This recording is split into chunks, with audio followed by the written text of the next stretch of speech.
absolutely focus on how you can give and serve to the other person, anybody.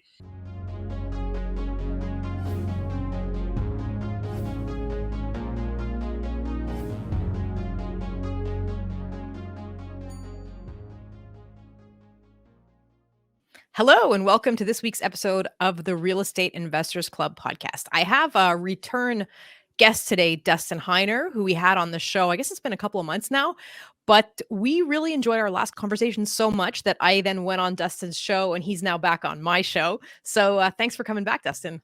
Absolutely, Terrie. Thank you so much for having me. Yeah, it's fantastic meeting other investors as just people that are in real estate, because it can kind of get lonely. You can, especially when I first got started in 2006, I was literally doing this all by myself, trying to read books, and there wasn't any podcasts like an awesome podcast like yours, or there wasn't much other than books or like $20,000 or $30,000 courses. Like, I don't have that money, but now, because of what we have with like your podcast and just networking, it helps investing get so much, I wouldn't necessarily say easier. You just have a community of people around you. And so, yeah, I really appreciate having me on. I just love meeting more investors, because life gets so much easier when we're all helping each other out. Yeah, absolutely. And I think, I'm going to talk a little bit about networking today, but I'm going to just sort of riff off what you said. I think some of it is the support aspect, and some of it is also just showing you like where the ceiling is on your next move. Because I think a lot of us who've like succeeded at a certain level, I know I'm always looking for, new information on like, how can I make my game better?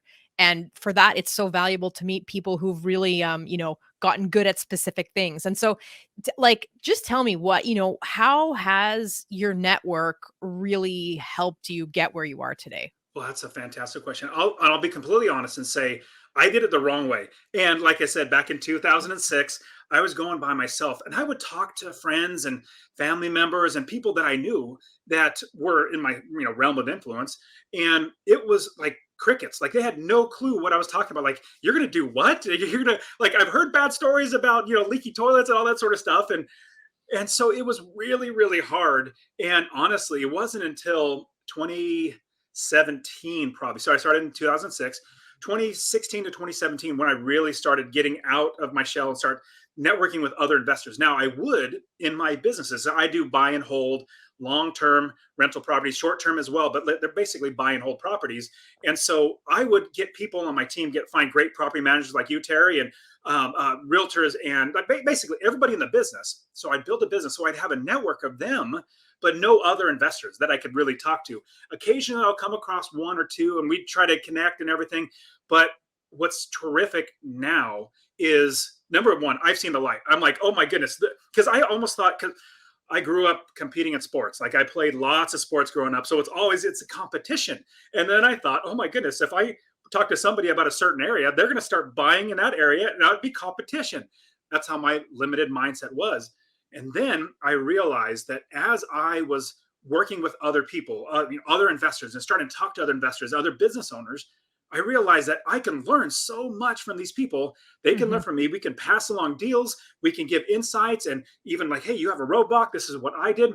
It's the networking that really helped me to expand my business so much bigger than I ever thought I could.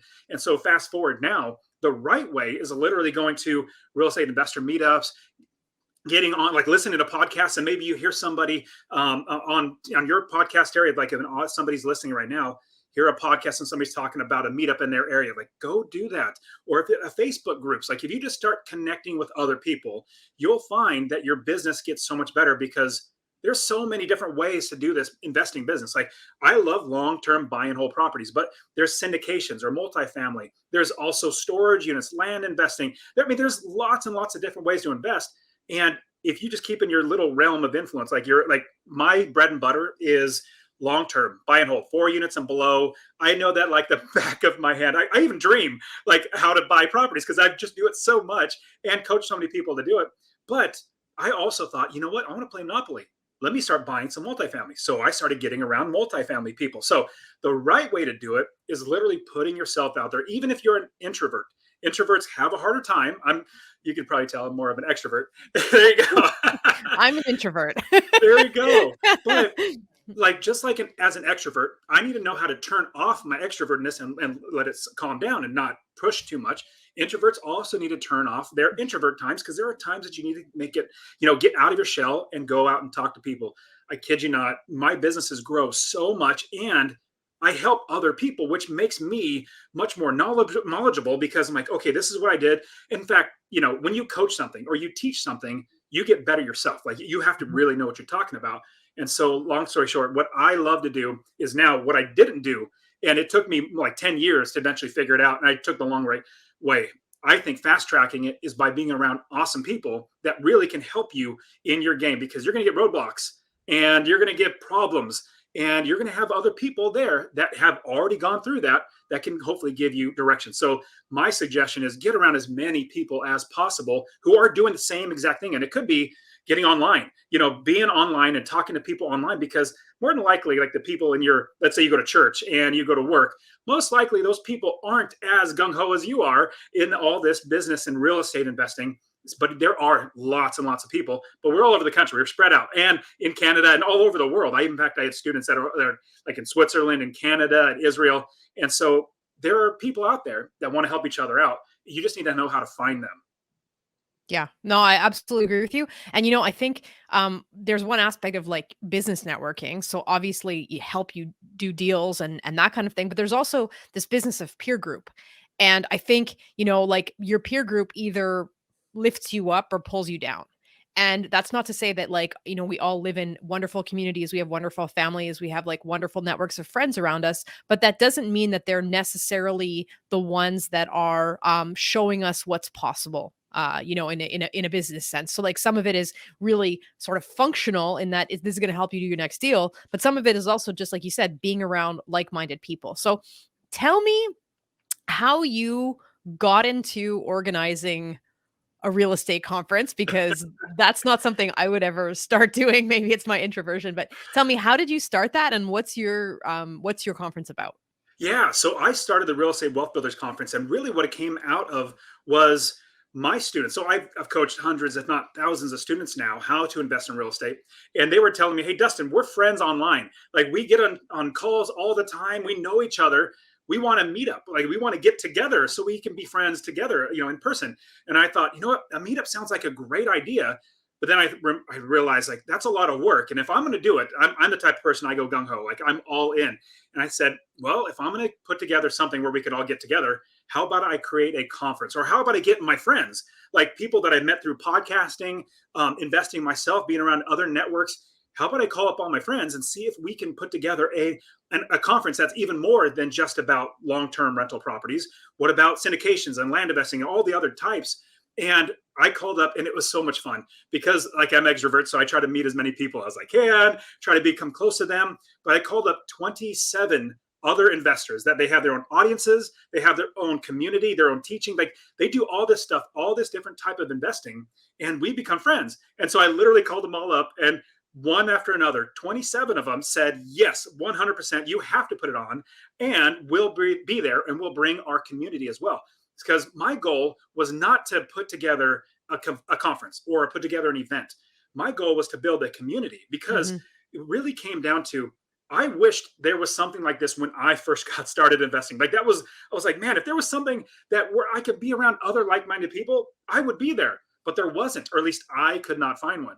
And so after a while, I realized, and talking to my students, it's like, let me just go ahead and build that. Let me go ahead and create that myself. And so with creating the Real Estate Wealth Builders Conference, we brought all this together. And here's the big thing about conferences or events for real estate investing. I've been to them. If anybody's been around real estate and you've been to any events, you're going to realize this. So most times you'll go to a conference and it'll be a big hype. You can do it, rah, rah, rah. And then now run to the back. It's normally $100,000 for my program, but it'll be $1,000 today. And then they sell you into another thing. So I just hated that. I hated going to conference. In fact, I literally just went to another conference last week. A friend of mine came into town. We went to his conference. My friend was going to a conference.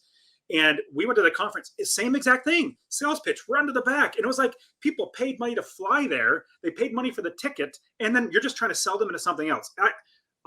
I'm not for that. And so what I decided to do was let's just make this a no sales pitch conference. Like, it's literally all coaching. It's literally all helping. We're all just a big community. So that's how it came about, was saying, I didn't have this when I first got started. I wish I did.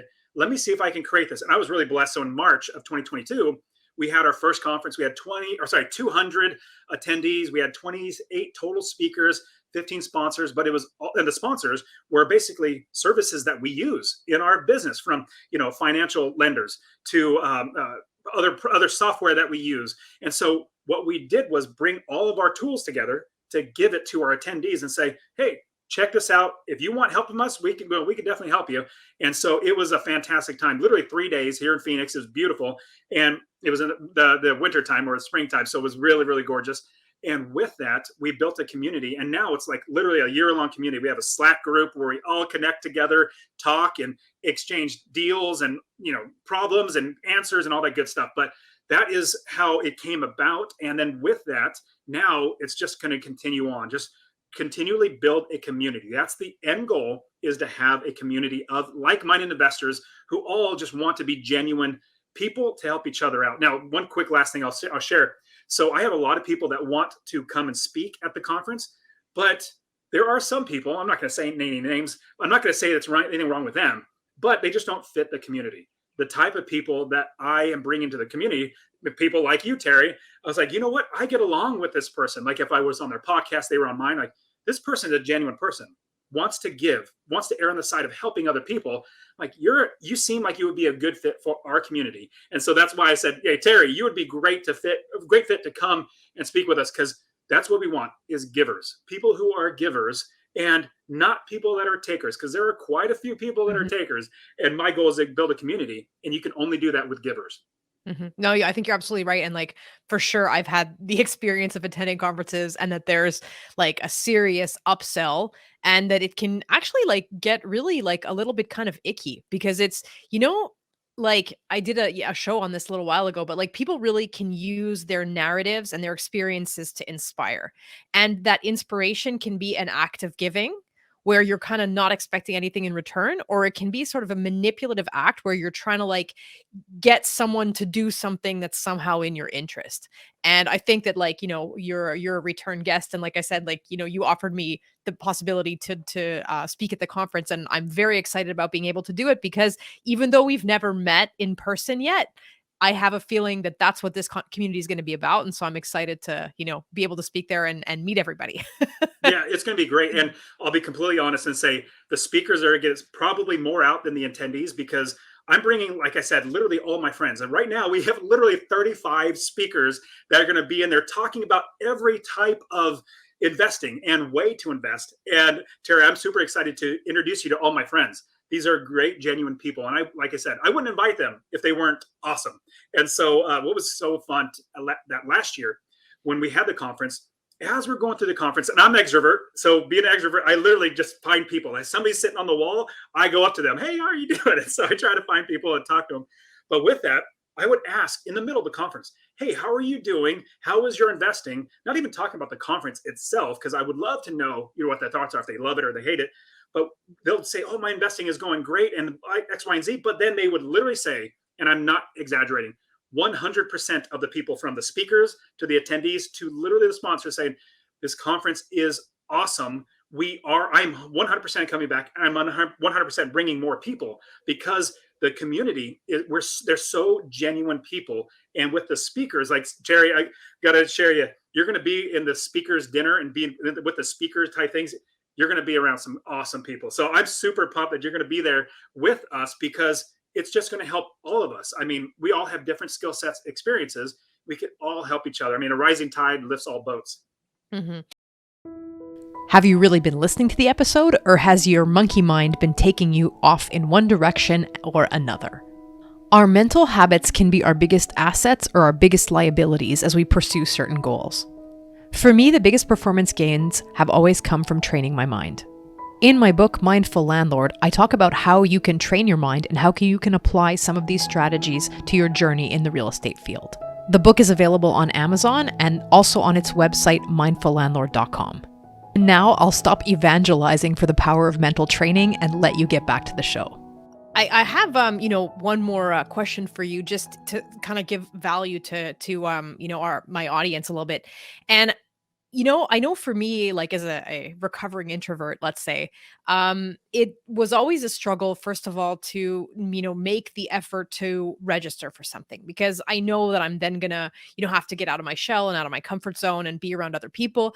And then once I would register and show up there, I would like sort of, have a tendency to be a bit shut in. And, I wonder if you have any advice for the kind of mindset or some kind of tools or tricks that people can use when they end up, either at your conference or anywhere else. Because, in real estate, we're so often networking, and a lot of it does happen at events like that. And, for me, it wasn't easy to feel like I could get value out of those situations just because I was a little bit shy. So, I don't know if you can you have condensed Totally. any wisdom on what kind of mindset people can adopt when they end up in that situation. Here's the best thing that anybody, if you're introvert or extrovert. Now, first I'll say, if you're an introvert, grab on to an extrovert. Like grab onto them and go with them. Honestly, they will help you. In fact, a gentleman inside of my mastermind, my own personal mastermind, and he's a speaker. His name's Michael. He's definitely much more introvert. He just grabs onto me. I said, "Hey, you're coming with me." So we help each other out. And he also helps me. Hey, come down a little bit. I'm like, okay, I'll come down. But grab an extrovert and they'll help you out. If you see me walking down the halls, grab me. I will help you to network. I'll help you to reach somebody else. That's like literally, I wouldn't say my superpower, but my passion. That's what I love to do, is connect other people. Now, here's the big tip on any networking. If you're an introvert or an extrovert, either way, here is what I would suggest. And this is what grew my business and grew my network. And like I said, all the 27 other speakers that have their own influence, like they're literally big people, big experts in real estate investing. What they said, yes, Dustin, we're going to be there with you. We're going to support you. And the reason why is because of this networking tip that I'm going to give everybody.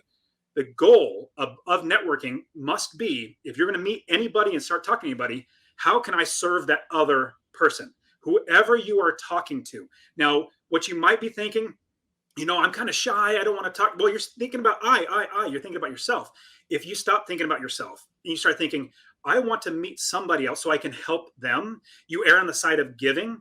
Well, then people are going to look at you as, you're not a taker. You're somebody that actually wants to help other people. With that, they're going to say, man, you've talked, like I've talked about myself so much. What about you? Tell me about you. And then it's going to be reciprocal. So with that, what I suggest is absolutely focus on how you can give and serve to the other person, anybody that's there. Because there are many times where I get people come up to me, hey, Dustin, here's who I am, and this is what I want from you, and will you please give me this? I'm like, I got plenty of other things. I got a wife and 4 kids. Like, I'm going to go ahead and move on. Like, I just leave. And I said, in a polite way, in a nice way. It's like, oh, it's great meeting you, and I move on.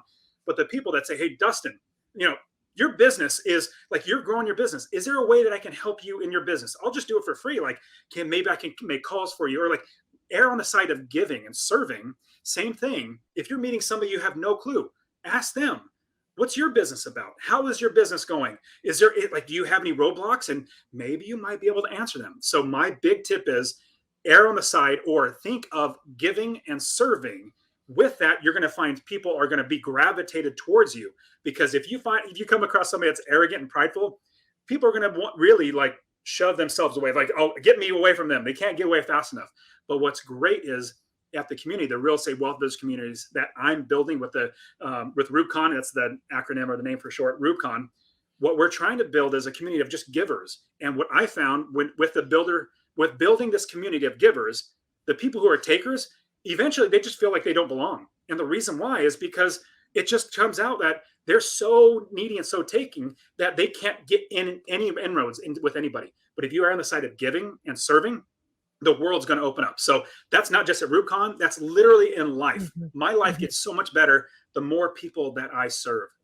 Yeah, I think that's really, really a great tip. I used to go to, a BNI group, and I think there's Ivan Meisner, who's the founder of BNI. Used to, they has a thing that says a giver's gain, and I think that's absolutely true. And now that I think back to part of the thing that helped me get out of my own way with the introversion is exactly that. If you are able to focus on the other person, focus on what do they need right now? What do they need in their business? What are they necessarily maybe even getting out of this conversation? That's like a really great way to kind of break the ice and make like a lasting impression. It sounds weird, but like if you have a conversation with someone who's like, yeah, I feel like this person's really on my side, they're never going to be the face you blank out. So You're 100% right. And like literally all of my friends who are, like I said, they have their own podcasts and YouTube channels and influence. They literally said, because of you, I will be there. And it's just because I've always I try my best to err on the side of giving and serving and helping them. They said, from everything you've done in the past, this is going to be great. And so really blessed to have now, like I said, including you, Terrie, we have 35 speakers. I'm like, my goodness, we have so much content or so much education and so much knowledge in these 35 speakers that any attendee, you're going to find exactly what you want. And like I said, these are all my friends that I'm bringing together and introducing them to as many people as possible. Because like I said, a rising tide lifts all boats. And if we err on the side of just serving each other, the community gets better and investing gets better for all of us. That's great. So, Dustin, we're just about running out of time today. This is going to be a short one. Maybe you want to just tell our audience where is the best place to learn more? How can they sign up if they want to come and join us on this little adventure? Totally. And do you mind if I give everybody your promo code, which gives them 10% off? Please, please. Awesome. So if you go to Rewbcon, REWBCON.com, REWBCON.com, and you go and you can look at everything. You can see all the speakers on there. You can see the agenda. You'll be able to see everything about it. And it's going to be in Phoenix, Arizona in May of 2023. It's going to be beautiful that time of year. And if you type in the promo code Terrie, just use Terrie's first name, put that in it. It'll give you 10% off your ticket. Because like I said, my goal is to really just err on the side of giving and serving. Now, I want to see as many people there as possible. So use that code. But really what it comes down into is, are you going to invest in yourself? You know, a lot of us go to university and college and get in thousands and thousands of dollars into debt. And we're investing in ourselves, which is a good thing. But how about investing in your business, in your investing career, and hopefully creating generational wealth when you're buying investment properties? You need to invest in yourself. If you don't invest in yourself, nobody will. So my suggestion is think about how you can invest in yourself. I found the Real Estate Wealth Builder Conference. Actually, no, I take that back. All conferences that I go to that are a community-led conference, not those, hype and sales pitch or run of the back type of conferences, which this Rewbcon is a no sales pitch conference. I lead with that. Like on the homepage, this is a no sales pitch conference. So you're not going to get that. Now, what I've done is I look at other conferences that are community-based, and then I go to them, and I grow so much because of the community. So go ahead and get your tickets. Use the promo code Terrie. Get 10% off your ticket. I would love to see everybody here, because what we're going to do is just build a community to make everybody's investing better. Great. Dustin, thank you so much. And I'm very excited. I didn't even know I had a promo code. It's the first time in my life I have a promo code. Yeah. Okay. Dustin, thank you so much for sharing this time with me today. And we'll get all that out in the show notes. Awesome, Terrie. Thank you so much. Thank you.